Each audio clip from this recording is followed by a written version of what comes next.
Sudah siap anak-anakku? Sudah, Bu.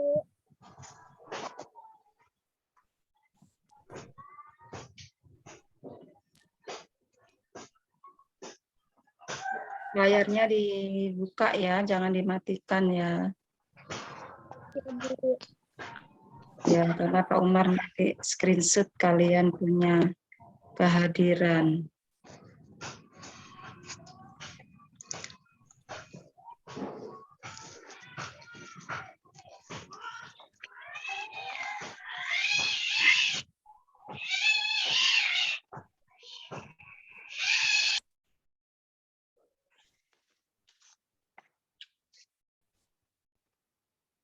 Oke, kita mulai. Assalamualaikum warahmatullahi wabarakatuh. Pak Umar bisa dimulai ya Pak ya? Waalaikumsalam warahmatullahi wabarakatuh. Sabar nak Pak Umar kayaknya belum siap ini.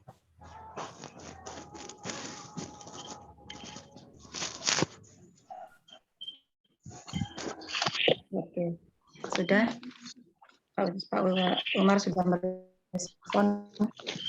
Kami ulangi ya anak-anakku sekalian. Assalamualaikum warahmatullahi wabarakatuh. Alhamdulillah. Waalaikumsalam warahmatullahi wabarakatuh. Alhamdulillah, sebelum kita memulai pembelajaran, terlebih dahulu kita merasa bersyukur atas nikmat Allah yang telah diberikan kepada kita, yakni kesehatan, sehingga kita bisa beraktivitas mengikuti pembelajaran daring ini. Maka dari itu mari kita buka dengan pembacaan basmalah bersama-sama. Bismillahirrahmanirrahim.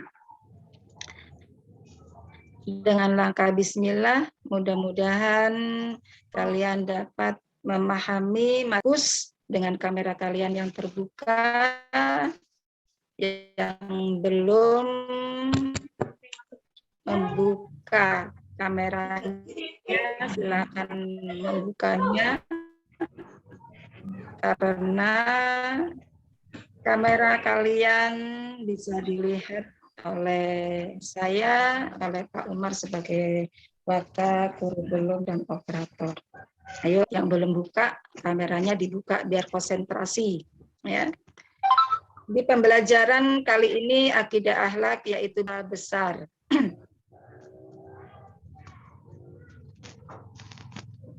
Manusia adalah makhluk yang paling mulia. Ya, diciptakan oleh Allah sebaik-baiknya ciptaan. Ya, nggak ada lagi yang baik atau mulia selain manusia.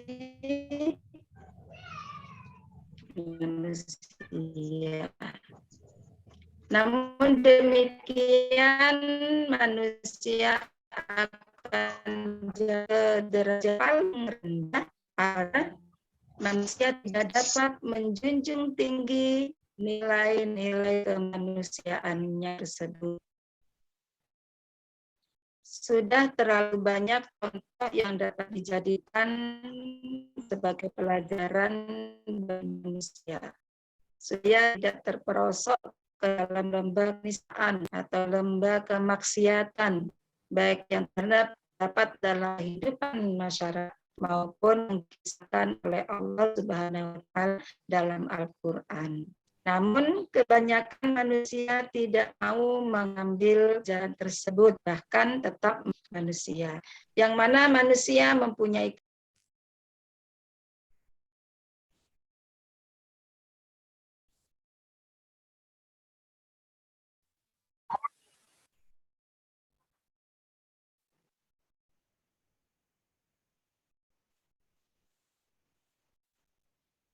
iya. Bisa didengar ya anakku ya? Bisa, Bu.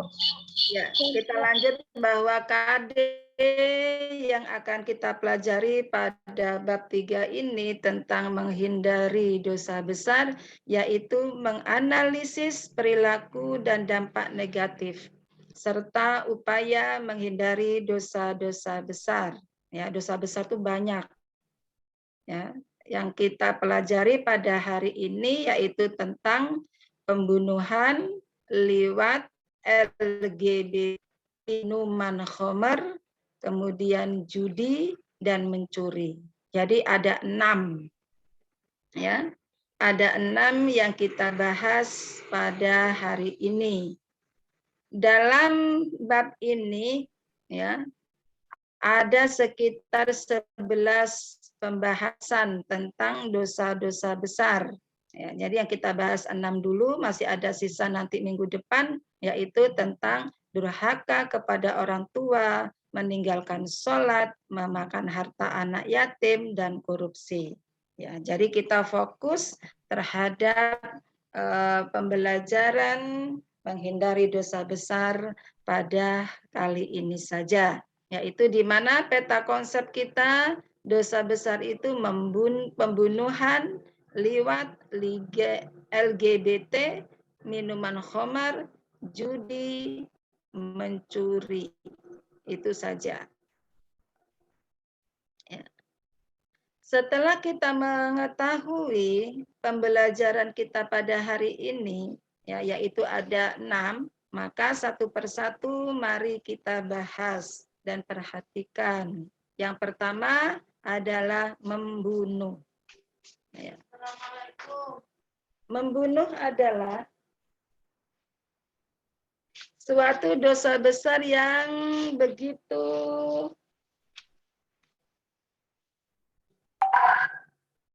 membunuh adalah suatu dosa besar yang begitu dilarang oleh Allah. Sehingga kita harus menghindari daripada perilaku pembunuhan ini. Di dalam pembunuhan ini merupakan suatu larangan, di mana pembunuhan atau perilaku membunuh merupakan kejahatan tingkat tinggi. Ya. Efek pembunuhan itu berkepanjangan sehingga menimbulkan dendam kusumat antara keluarga dan keluarga terbunuh dengan keluarga yang membunuh. Ya, itu bisa dilihat di dalam firman Allah, yaitu surat Al-A'raf, ya, ayat 33. Bahkan Islam mengajarkan untuk melindungi setiap nyawa, karena menghilangkan satu nyawa pada hakikatnya sama dengan membunuh seluruh umat manusia.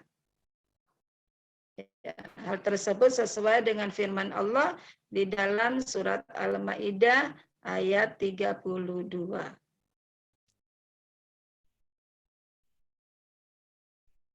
Apa dampak negatif dari pembunuhan? Ya. Membunuh itu artinya menghilangkan nyawa. Ya. Jadi membunuh itu menghilangkan nyawa. Bagi pelaku pembunuhan, setiap ketentuan agama yang dilanggar maka akan memunculkan konsekuensinya, baik konsekuensi hukum ataupun konsekuensi psikologis. Untuk pelanggaran larangan membunuh, hukumnya sudah ditentukan dalam ketentuan-ketentuan hukum agama dan negara. Jadi sudah diatur, anakku ya, di agama diatur, di negara pun diatur, ada undang-undangnya. Dari aspek psikologis, orang yang melakukan pembunuhan akan merasakan ketidaktenangan jiwa, dihantui dengan kesalahan ya, karena dia telah menghilangkan nyawa seseorang. Dalam seumur hidupnya perasaan salah sehingga jiwanya akan mengalami ketidakstabilan. Ya, bisa-bisa nanti jadi stres. Kalau sudah stres jadi gila. Kalau sudah jadi gila, semuanya terbuka apa yang dia pikirkan. Ya, bahkan di dalam agama Islam kita, ya, akan masuk neraka, yaitu neraka jahanam. Yang kedua, bagi keluarga korban dan masyarakat, pembunuhan adalah kejahatan agama dan manusia atau kemanusiaan. Ya. Dampak pembunuhan tidak hanya dirasakan oleh keluarga korban, tetapi juga masyarakat sekeliling. Bagi keluarga korban bisa menimbulkan rasa dendam, ya, sampai bahkan mungkin bisa nanti mengakibatkan pembunuhan kembali. Gitu ya. Sehingga pembunuhan itu perlulah kita hindari.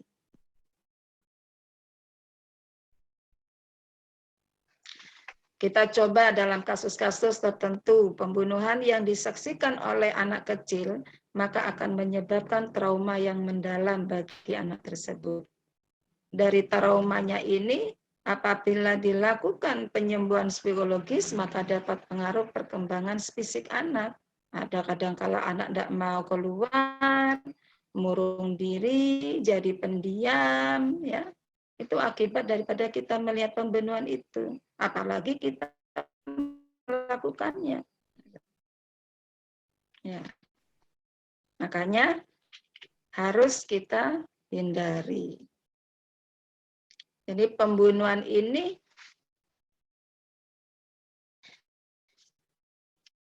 tidak berefek hanya kepada diri kita, akan tetapi semua, baik keluarga, kemudian masyarakat, apalagi mental dan psikologis kita.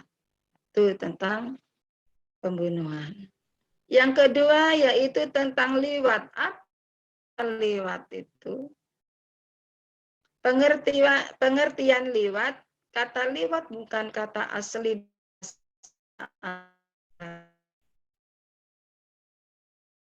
Kata liwat berasal dari azam.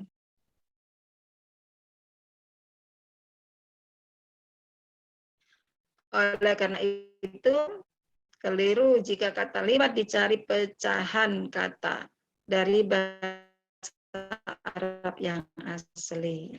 Menurut Asy-Syaikoni, mengkritik pendapat yang menjelaskan liwat adalah mustaq, karena kata ini adalah kata tidak mungkin ada istiqaq. Dari kata lut ini kemudian dipecah menjadi kata lain seperti liwat atau liwatah, talawud atau lutiyah, yang semuanya bermakna melakukan sesuatu seperti perbuatan kaum Nabi Lut. Dalam perkembangan selanjutnya,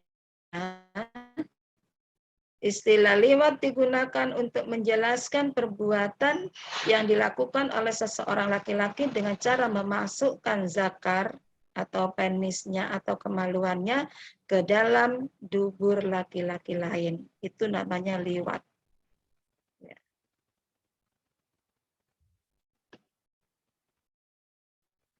Sedangkan menurut Al-Mawardi mengatakan bahwa liwat adalah persetubuhan antara laki-laki dengan laki-laki. Itu. Kalau laki-laki dengan laki-laki, lubangnya ada berapa? Kan cuma satu. Otomatis nggak mungkin lewat belakang. Ya, pasti lewat belakang. Menurut istilah yang paling mendekati dengan pengertian liwat dalam bahasa Inggris adalah homosexuality atau sodomi. Paham anakku ya? Ya. Dalam bahasa Indonesia, liwat itu kan homoseksual. Ya. Itu kalau bahasa Indonesia. Pada zaman umat Nabi Lut, ya, itu sering dilakukan. Karena umat Nabi Lut itu dulunya mendiami kota yang bernama Sodom. Ya, penduduk kota itu melakukan perbuatan keji, yaitu berhubungan sesama jenis laki-laki dengan laki-laki, perempuan dengan perempuan, sehingga perilaku liwat juga disebut dengan sodomi. Nah, diambil dari nama kotanya, Sodom. Tinggal dikasih kata akhir i. Perilaku liwat tidak pernah dikenal bangsa Arab. Bukan hanya di masa Nabi, tetapi juga di masa sahabat. Akan tetapi pada masa Nabi Lut sudah ada kaumnya. Sehingga perbuatan itu tak luput daripada bangsa Arab. Dulunya nggak kenal. Ya. Sehingga sampailah kepada kita, yaitu pada bangsa Indonesia. Apa dasar keharaman liwat? Kenapa liwat itu dilarang sampai merupakan dosa besar? Ya, ada di dalam Qiyas Al-A'raf ayat 80, 81, dan 33. Bisa kalian catat, nanti bisa kalian lihat dan cari makna daripada Al-A'raf ini. Sehingga menjadikan pegangan kita untuk tidak berbuat maksiat atau liwat tersebut. Ya. Yang kedua yaitu di dalam Al-Anbiya ayat 74, 30 sampai 31. Dasar keharaman inilah yang bisa kalian nanti petik hikmah daripada itu. Apa dampak negatif liwat? Yang pertama, dikategorikan sebagai orang yang melampaui batas. Iya. Kenapa laki-laki sama laki-laki? Sedangkan laki-laki dengan perempuan saja asik, atau kenapa dengan laki-laki? Iya. Atau perempuan dengan perempuan, gitu ya.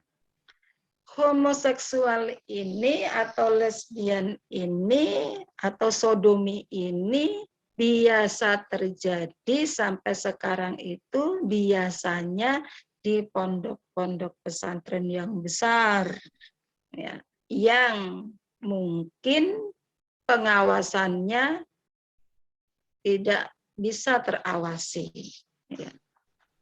Makanya kalau zamannya ibu dulu mondok, kalau ada orang yang kemana-mana berdua, baik itu laki-laki maupun perempuan, itu diperhatikan sama pengawas atau sama keamanan.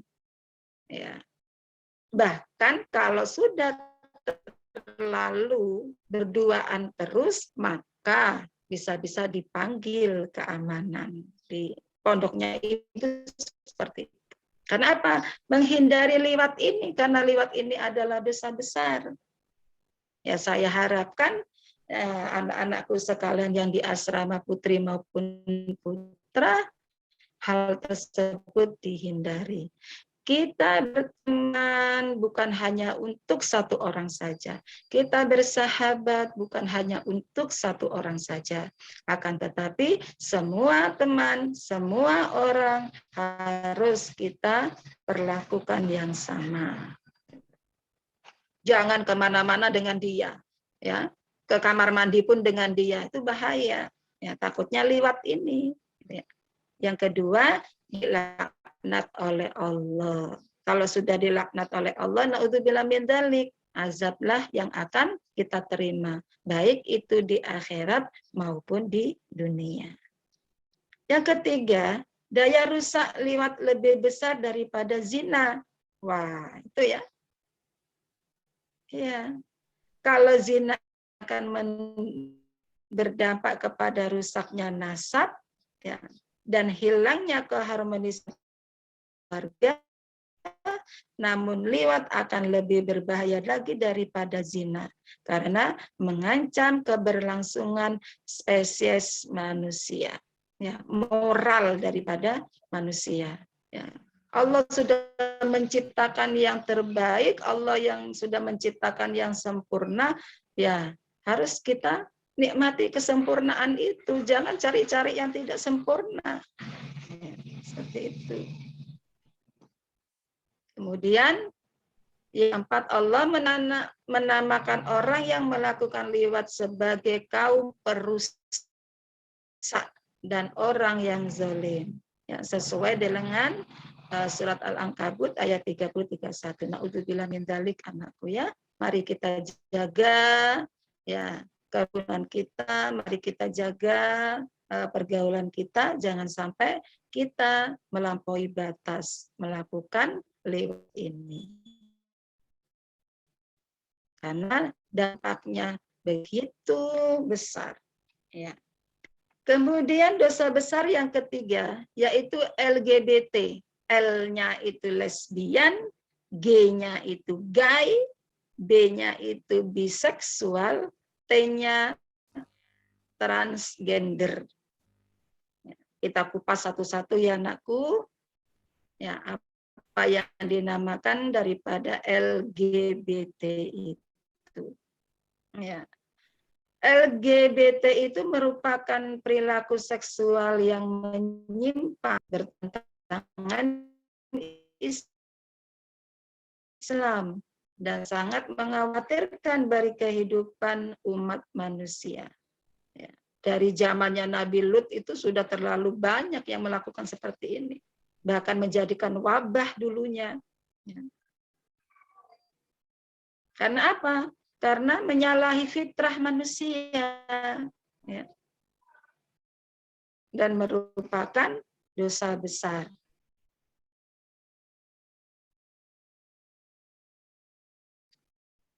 Lesbian, ya, kita kupas satu-satu, yaitu pasangan perempuan dengan perempuan, ya, itu namanya lesbian. Tadi yang namanya laki-laki dengan laki-laki liwat, ya, atau homo. Ya, Bu, homo, Bu. Wanita yang menyintai, iya homo ya. Iya, Bu, iya, Bu. Ya, atau sodomi tadi, ya. Usman Wanita yang mencintai rangsangan seksual sesama jenisnya. Ya. Ya, Bu. Ya. Ya, yang lain jangan bersuara dulu, Ibu dulu selesaikan. Ya. Ya, kalau wanita ini dinamakan lesbian, ya, atau homoseksual, samalah seperti itu. Iya, Bu. Mencintai perempuan dengan Perempuan. Kalau gay itu pasangan, ya, gay itu pasangan laki-laki dengan laki-laki. Laki-laki yang mencintai merasakan rangsangan seksual sesama jenisnya. Ya, sama ya, ini. Kalau laki-laki dikatakan gay, kalau perempuan lesbian, itu sama-sama homoseksual, ya. Ya, Bu. Ya. Oke, dilanjut. Yang lain diam dulu. Seterusnya B-nya sifat kedua jenis kelamin, yaitu laki-laki dan perempuan. Ya, ini tertarik kepada kedua jenis kelamin, baik kepada laki-laki maupun kepada perempuan. Ya, biseksual ini dia cinta laki, dia cinta juga perempuan. Pacarnya dua, contohnya seperti itu, ya. Oh, ada Pak Boy. Ada pacar perempuan. Hai, siapa itu? Bicara dulu. Tutup dulu. Mengganggu ini untuk dimasukkan ke YouTube. Dilihat orang. Tidak baik. Ayo, diam dulu. Seterusnya transgender, yaitu orang yang memiliki gender atau ekspresi gender yang berbeda dengan seksnya yang ditujukan pada saat lahir. Orang transgender kadangkala disebut transseksual jika ia menghendaki bantuan medis untuk merubah alat kelaminnya. Contohnya seperti Dorce. Tahu Dorce tuh anakku? Iya. Dia mempunyai 2 alat kelamin. Ada alat kelamin laki-laki, ada alat kelamin perempuan. Kemudian kalau melihat kepada kesehatan, mana yang menonjol lebih ya? Apakah perempuannya ataupun laki-lakinya. Kalau yang menonjol perempuannya, maka laki-lakinya dioperasi dibuang. Kalau yang menonjol itu laki-lakiannya, berarti yang perempuan dibuang, dioperasi. Begitu. Itu namanya transgender.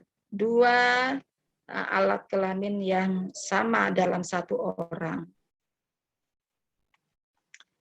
Kemudian kita ketahui dasar keharamannya. Yang pertama yaitu dalam surat Al-Mu'minun. Yang kedua An-Nisa dan ketiga Al-A'raf. Al-Mu'minun itu di ayat 5 sampai 7. Sedangkan yang Al-A'raf yaitu ayat 33. Menurut Asy-Syaikiti, yang dimaksud melampaui batas dalam surat Al-Mu'minun itu ayat 5 sampai 7 mencakup zina, liwat ya. Itu ada di situ dasarnya. Kemudian di dalam surat An-Nisa ya Allah mengingatkan tentang sumpah iblis yang akan membisikkan ke hati manusia supaya berubah fitrah manusia. Ya, yang harusnya jadi laki-laki akhirnya jadi perempuan. Itu karena bisikan daripada iblis. Ya. Jadi LGBT itu merupakan perwujudan dari sumpah yang disampaikan oleh iblis tersebut untuk mengubah fitrahnya. Jadi kalau memang anakku fitrahnya itu laki-laki, jadilah laki-laki, ya. Jangan bencong perkataannya, kelakuannya, janganlah. Ya, kita tunjukkan kesempurnaan kita ciptaan Allah. Kalau laki-laki ya laki-laki, kalau perempuan ya perempuan. Dan kita tidak akan merasa terbebani dan kita tidak akan merasa terhina. Ya. Coba kalau ada laki-laki yang menyerupai perempuan seperti bencong-bencong, pasti tertuju perhatian seseorang pada dia. Ya. Jadi pusat perhatian orang. Ya. Dan itu pun nanti akan menjadikan fitnah. Ya. Jangan-jangan dia jadi gay, jangan-jangan liwat, kan begitu. Atau kalau perempuan jadi tomboy, jangan-jangan dia lesbian. Nah, seperti itu. Makanya kodrati ciptaan Allah ini sudah sempurna, jangan dirubah kesempurnaan itu. Ya, sekarang banyak anakku sekalian, ya, di mana kalau di Merauke itu pada salon-salon, ya, salon kecantikan itu kebanyakan laki-laki, ya, yang menyerupai daripada perempuannya, baik itu tingkah lakunya, dandanannya, dan sebagainya. Ya, saya harapkan anakku sekalian nanti kelak kalau sudah bermasyarakat, janganlah. Ya. Kalau di dalam surat Al-A'raf, Allah itu menyampaikan bahwa semua perbuatan keji adalah haram. Seperti tadi ya, nah, itu termasuk perbuatan yang keji, yang tidak baik. Maka dari itu harus kita jauhi daripada LGBT ini. Ya. Karena apa? Karena dia akan menyalahi fitrah manusia dan dosa itu akan ditimbulkan nanti.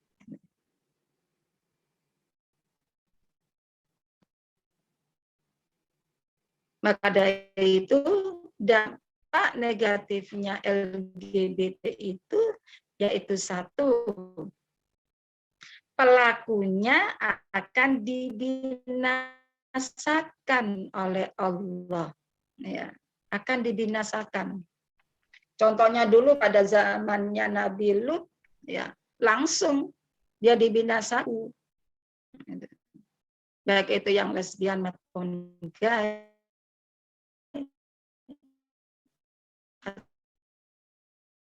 Liwat, ya, takutnya seperti dulu pernah dengar enggak, entah itu fitnah, entah itu betulan, bahwa di dekat bandara di Patung yang besar itu ada yang lengket nggak bisa dilepas katanya itu. Ya, itulah, ya. Allah akan melihat dan memperlihatkan ke kaumnya bahwa perbuatan tidak baik dan halnya. LGBT menimbulkan penyakit, ya, yang bisa merusak daripada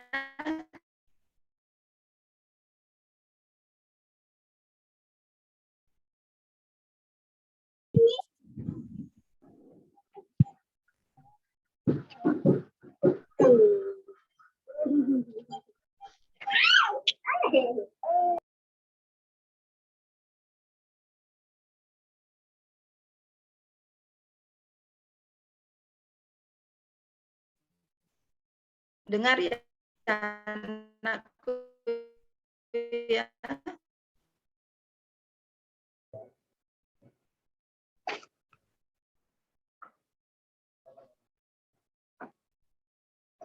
Ya. Bisa didengar? Bisa, Iya, Bu. dengar? Bisa, Bu, bisa. Sampai saat ini belum ada obatnya. Hati-hati ya, itu akan menggerogoti daripada jasmani kita. Ya, tahu kecil-kecil ya. Makanya penyakit kejiwaan ini harus kita hindari. Orang yang mempunyai orientasi seks menyimpang biasanya sangat posesif terhadap pasangannya, sehingga mudah cemburu yang tidak terkendali. Akhirnya dorong untuk membunuh pasangannya. Banyak ya, kalian lihat di medsos atau mungkin di televisi, atau mungkin ada dulu kejadiannya di hotel akad, ya, yang polisi menembak polisi, itu ternyata diusut-usut, ya, seperti itu dia gay, ya, dia cemburu kalau perhatiannya tidak terpusat pada LGBT.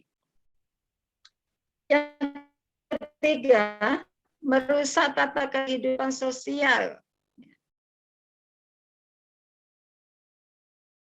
Karena sudah tidak memperhatikan nilai-nilai sosial dan keagamaan. Iya, orang sudah dikasih yang sempurna malah tidak mau, gitu ya.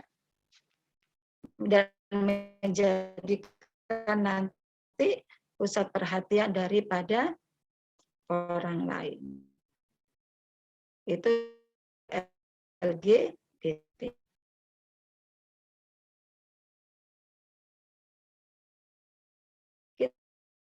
Kita tinggalkan sejenak, kita menuju ke minuman khamr. Khamr secara bahasa pengertiannya adalah menghalangi atau menutupi. Ya. Kenapa dinamakan khamr? Karena dia akan menutupi daripada akal. Ada segala sesuatu yang memabukkan apapun bahan mentahnya. Minuman yang berpotensi memabukkan bila diminum dengan kadar normal, maka minuman itu khamr, sehingga haram hukumnya meminumnya. Baik.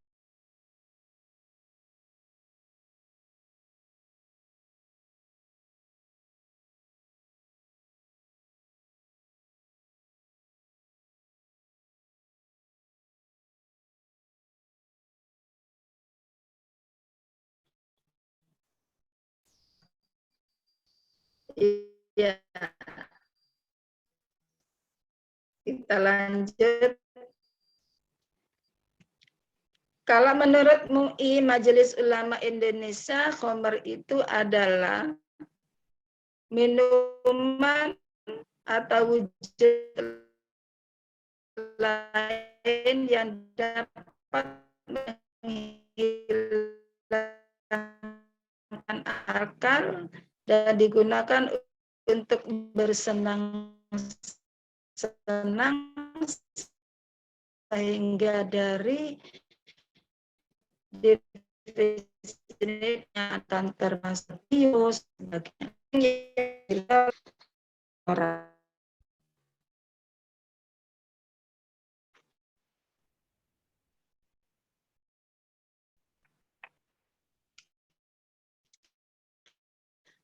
maka bisa disimpulkan khamr itu bukan berarti minuman saya, tapi bisa dikategorikan ke juga. Yang penting fungsi khamr pertama melanggar larangan agama.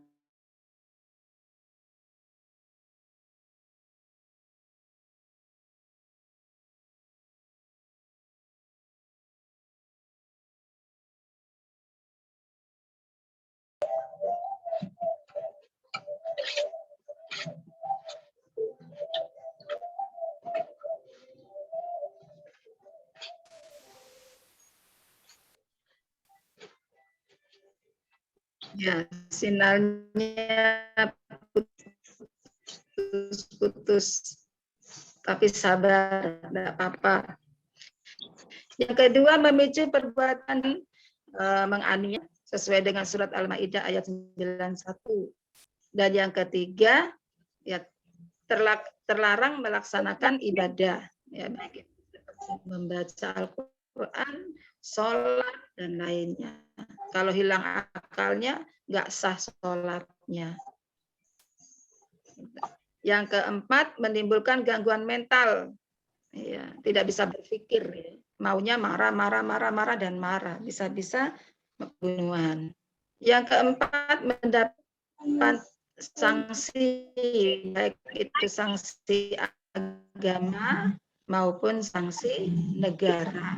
Kalau agama itu dicambuk 40 kali, ya kalau dia memabukkan minum itu. Kalau sanksi HP pasal 356, 537, 538, 539, 536. Nah, ini ya ada pasal-pasalnya. Maka harus diperhatikan. Kalau kalian mabuk nanti dapat kena pidana itu, KUHP. Pasal 536, barang siapa terang dalam keadaan mabuk berada di jalan umum diancam dengan pidana paling banyak 225.000 itu. Yang kedua, jika ketika melakukan pelanggaran belum lewat 1 tahun sejak adanya pemidaan itu menjadi tetap karena pelanggaran yang sama, yaitu dirumuskan dalam pasal 492. Yaitu kurungan paling lama 3 hari kalau orang mabuk. Kalau kalian mau menikmati selnya polisi ya boleh, silakan kalian mabuk 3 hari ada di situ. Entah yang terjadi bagaimana, entah kalian digebukin kah atau makannya tidak enak dan lain sebagainya. Makanya jangan pernah ada pikiran untuk mabuk ya.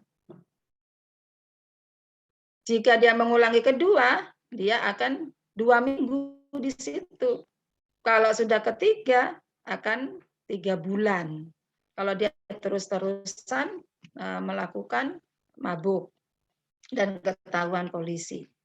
Kalau pasal 537 di situ barang siapa di luar kantin antara menjual atau memberikan minuman keras atau arak kepada anggota angkatan bersenjata di bawah pangkat letnan atau kepada istrinya, anak atau pelayan diancam dengan pidana kurungan paling lama 3 minggu. Ya. Itu. Kalau yang dia memberikan kepada siapapun. Itu. Kalau pasal 538, ya dia akan dikenai denda, yaitu paling lama 16 tahun umurnya itu di atas itu akan dikenai dengan 3 minggu juga. Kalau pasal 539 itu kurungan paling lama 12 hari. Ya, jangan macam-macam ya dengan minuman khamar ini. Baik itu di agama disanksi, kena hukuman, di pemerintahan juga kena hukuman. Bagaimana cara menghindari? Yang pertama, kita tentunya harus meningkatkan ketakwaan kita kepada Allah dengan melalui ibadah dan amal soleh, berbuat kebaikan. Ya. Yang kedua, meyakini bahwa mengkonsumsi miras itu adalah akan masuk neraka. Dan yang ketiga, menyadari dengan sepenuh hati bahwa mengkonsumsi minum keras itu tidak ada gunanya, merusak masa depan. Dan yang keempat, meningkatkan kualitas akhlak yang buruk. Yang kelima, kreativitas kita akan tidak ada, itu akan turun. Ya. Makanya harus menghindari pergaulan kita yang terakhir. Hikmah larangan perilaku khamar, ya, menjaga masyarakat, ya, menjaga diri sendiri, kesehatan dan jasmani, ya, kemudian menjadikan penilaian bagi seseorang terhadap kita.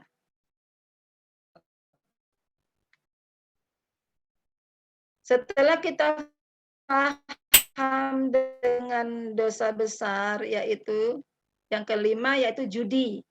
Pengertian judi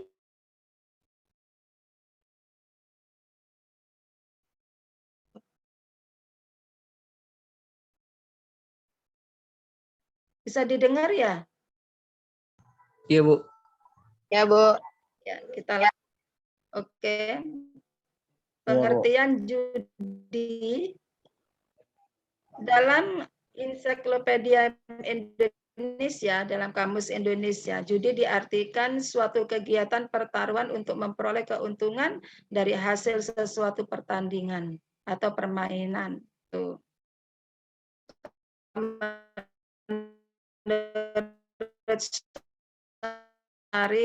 Syariat Islam, judi itu ya benda harta benda yang lain, ya itu. Jadi baik itu pertarungan rumah atau benda yang lain.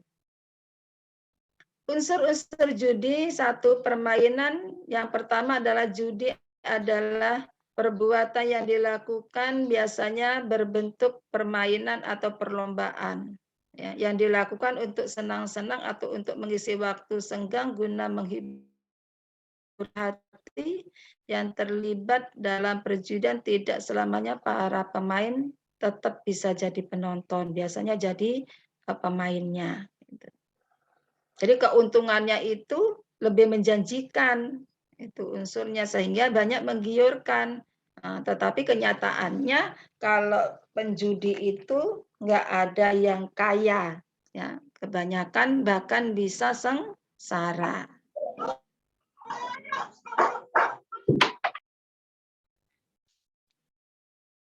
Dampak negatif perilaku judi. Judi adalah perbuatan yang keji, ya. Kemudian yang kedua, sebuah perbuatan mengikuti setan. Yang ketiga yaitu merusak ukhuwah atau tali silaturahim bisa menjadi permusuhan, dan yang ketiga menghilangkan semangat untuk bekerja. Ya, maunya enak-enak saja. Tapi ingat, tidak akan berkah itu, ya, bahkan jadi sengsara. Dan bahkan yang terakhir adalah melupakan ibadah. Orang yang seperti itu lupa sudah. Bagaimana cara menghindari perilaku judi? Ya, kita lihat bahwa judi itu merupakan perbuatan yang tidak baik, yang menjadikan orang itu akan malas, ya, dan hartanya akan hilang sedikit demi sedikit. Makanya kita harus mencari sesuatu rezeki itu dengan cara yang halal. Hikmah larangan perilaku judi. Yang pertama, melindungi kehidupan sosial. Ya, kemudian adanya etos kerja, semangat untuk bekerja, dan rezekinya pun akan nantinya kalau tidak melakukan judi akan manfaat atau barokah, bisa ditabung, bisa dinikmati. Kemudian terciptanya kedamaian, kebahagiaan, dan keharmonisan baik di dalam kalangan individu keluarga maupun di kalangan masyarakat. Dosa besar yang terakhir adalah mencuri. Menurut bahasa Indonesia, mengambil hak milik orang lain. Sedangkan menurut istilah, perbuatan orang mukallaf yang mengambil harta orang lain secara sembunyi-sembunyi, ya, tanpa sepengetahuan daripada orang lain, ya, yang mana harta tersebut mencapai 1 nisab, ya. 1 nisab itu ada ukurannya menurut agama Islam.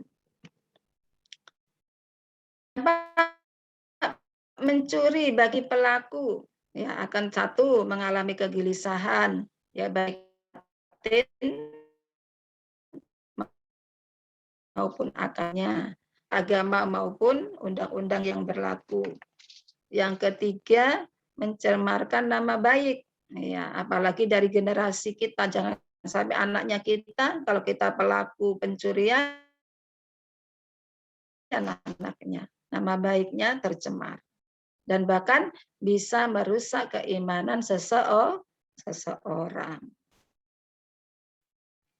Ya. Bagi korban dan masyarakat akan menimbulkan kerugian yang pasti, kekecewaan, oke, ya. Kemudian menimbulkan ketakutan, takut dihukum diketahui orang.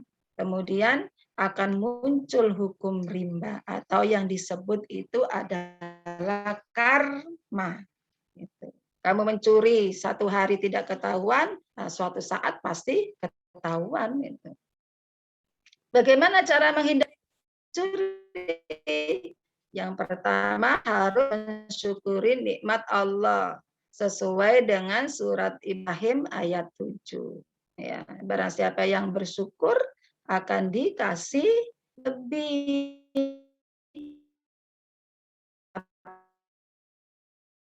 Tapi kalau dia tidak bersyukur, ya tunggu azabnya Allah. Yang kedua, cara miliknya ya jangan diambil. Walaupun itu sedikit maupun banyak, jangan diambil sesuai dengan surat Al-Baqarah ayat 188. Kemudian yang ketiga, caranya kita meningkatkan etos kerja atau semangat bekerja. Kalau kita pengangguran, kebanyakan itu pikir mau punya banyak uang, satu-satu jalan mencuri. Hikmah larangan mencuri yang pertama adalah terjaminnya hak milik. Jadi walaupun banyak milik yang di luar, akan aman, tidak ada yang mengambil. Akan termotivasi untuk bekerja. Tidak ada yang pengangguran. Yang ketiga, terjaminnya tata kehidupan sosial yang damai dan harmonis. Iya, jadi sekeliling tetangganya nggak merasa was-was kalau dia tinggalkan rumahnya, kan ancaman atau hukuman. Baik, itu anakku sekalian yang bisa Ibu sampaikan dalam cara menghindari kita dan pengertian daripada dosa-dosa besar. Masih ada lagi yang perlu nanti kita sampaikan, kita pelajari di minggu yang akan datang, tetap dengan adanya pengertian daripada dosa-dosa besar. Tugas kalian, silakan ambil buku kalian dan pulpen kalian, silakan kalian menyimak tugas yang Ibu sampaikan. Udah siap? Anakku sekalian sudah siap? Sudah, Bu. Oke, 1. Sebutkan apa saja yang termasuk dosa besar yang sekarang kita pelajari. Ya, sebutkan apa saja yang termasuk dosa besar yang kita pelajari pada hari ini. Ya. Yang kedua, bagaimana cara menghindari dosa besar tersebut menurut kalian? Ya, setelah kalian memahami tadi Ibu terangkan, Ibu sampaikan, oh kalau Homer ini, kalau ini. Jadi pengertiannya menurut kalian, bukan menurut definisi yang ada di buku yang Ibu sampaikan. Ya, dari menurut pengertian kalian, nalarnya kalian, ya, uraiannya kalian, itu aja. Jadi 2 ini kemudian kirim ke WA Ibu di Japri dan Ibu sampaikan terima kasih. Semoga kalian bisa mengerjakan cepat dikumpulkan sehingga tidak ada tugas-tugas yang terlewati. Maka Iya, Bu, dari iya, Bu, itu iya, Bu. Ya, Ibu Bu. akhiri, mari kita bersama Ibu. membaca hamdalah. Alhamdulillah. Alhamdulillahirabbil alamin wassalatu wassalamu Dan Ibu ucapkan terima Iya, sungguh kasih. sangat ini. Wallahu muwaffiq wa aqwamit thoriq. Wassalamualaikum warahmatullahi wabarakatuh. Sampai jumpa di lain kali. Waalaikumsalam warahmatullahi wabarakatuh.